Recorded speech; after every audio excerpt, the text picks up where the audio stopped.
What is happening, everyone? It is your boy Brad here. Welcome along to the Big Brad channel. And it's been 3 days since the thrashing at Anfield. 4-0. And to be fair, it was coming. And every Arsenal fan who walked into that game and watched the game knew that probably that we were not going to beat Liverpool. I would have been happy with a point, personally. I would have been happy to get away from Anfield with a point, but unfortunately we didn't, and it just shows exactly where we are now.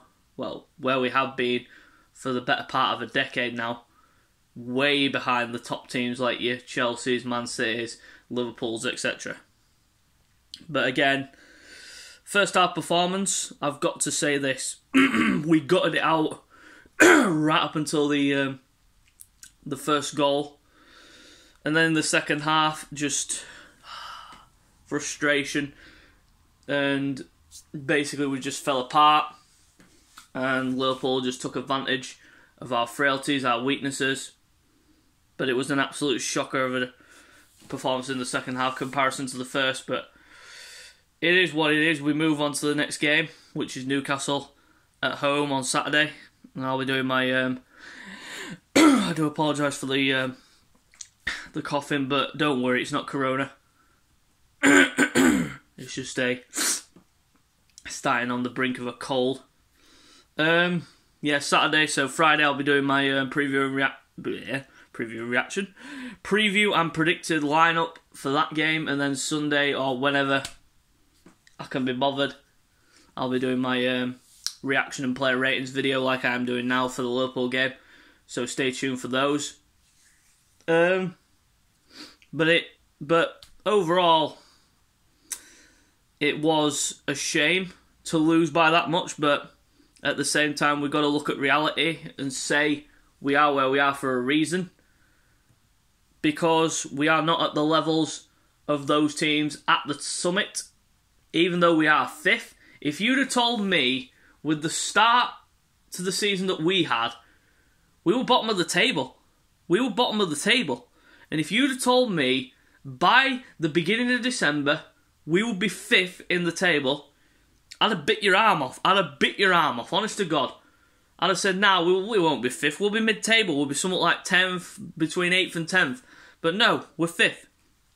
And I'm taking that. But this is a harsh reality check for the boys, and hopefully they can bounce back on Saturday against Newcastle. But you never know.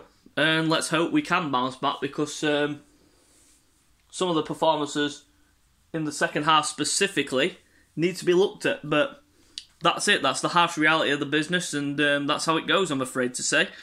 But let's get into the player rating. Starting goal, Aaron Ramsdale. If it wasn't for him, it could have been about 7 or 8. But he kept it to a reasonable score, which was 4-0. Reasonable. But he had a fantastic game. I'm going to give him a 7 for his performance.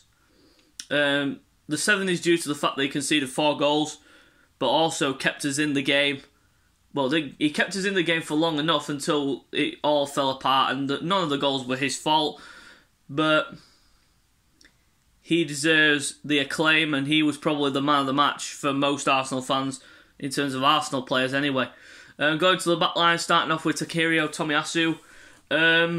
Not his best game in the second half, but in the first half he looked solid, clearing the ball away multiple times. But again, just got showed up by Sadio Mane, and that's it. If you're going to come up against the best, you've got to play your best game. But Tomiyasu unfortunately didn't, so he gets a 4. Going into the centre-back position, starting off with Ben White, again, another one who was solid in the first half, but it just completely fell apart in the second. It's just the way it is, and he gets a 4 too. Gabriel, same again, solid in the first half, then the second half, just like everyone else, just faded away and just fell away from the game completely. But on Ben White as well, he dove in to Jota as he went round to score the second goal. which was just petulance and a bit ridiculous if you ask me. But back onto Gabriel again, solid in the first half, fell apart in the second, so a 4 for him. Nuno Tavares, I'm not going to get onto him too much, but he did make a very, very, very, very costly mistake, which gifted Liverpool their second. He made quite a few errors in the game, so he gets a 3. Unfortunately, it's not his best game, but he will learn from this and come back stronger. Hopefully, Tierney starts on Saturday against Newcastle now that he's fully fit. Going to the midfield position, starting off with Thomas Partey. Average performance, not the best, not the worst, but didn't really see much of him in the game. Was opened up a few times in the midfield area, but other than that, it was just an average game for me, so if he gets a standard 5. Next to him, Albert Sambal-Conga, again, another youngster who I will not rip apart for his performance, but a few mistakes here and there. He gets a 3, same as Tavares. Not his best game, but hopefully we have Granit Xhaka back for Saturday against Newcastle, but needs must. But if push comes to shove, then I'd play Ainsley Maitland-Niles in central midfield alongside Thomas Partey on Saturday. Going to the forward position, starting off with Bukayo Saka. Quiet. Tried to make things happen, but it just wasn't happening for us. And he gets a 4.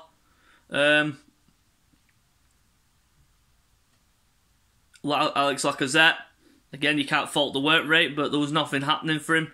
There was nothing happening for any of the front line. He gets a 4 as well. Aubameyang, no, not Aubameyang, I'll go on Smith Rowe. Again, tried making things happen, but it just wasn't happening for us today. Well, the other day. I keep saying that for some reason. The other day, nothing was happening, and he gets a 4 as well. And Pierre-Emerick Aubameyang starved the service, couldn't really do much. Pressing game was good again as usual, but it just faded away in the second half, just like everyone else. And he gets a 4 as well. Going to the substitute, starting off with Martin Odegaard. Came on, didn't really affect the game much, but he gets a standard 5. Ainsley Maitland-Niles, exactly the same, standard 5. Mohamed El Neni, who came on for the last few minutes, no point in scoring him, just standard 5. Mikel Arteta, he gets a 5 from me for that game. Again, I don't know what was said at half time, but it looked like we came out a completely different team. And we just lacked energy, sharpness, and Liverpool just took us apart piece by piece. We're winning the ball high up the pitch. We couldn't get out of his own half, and for that he gets a 5. So guys, like I said, I'll be doing my preview and predicted lineup on Friday, all being well, if I'm freaking well enough. And then either Sunday or sometime during the week of next week, I'll be doing my reaction and player ratings to the game against Newcastle. So guys, if you do enjoy the video, you know what to do by now. Subscribe to the channel for more content. Hit the thumbs up for me. Subscribe to my channel for more content. Until next time, we will see you later.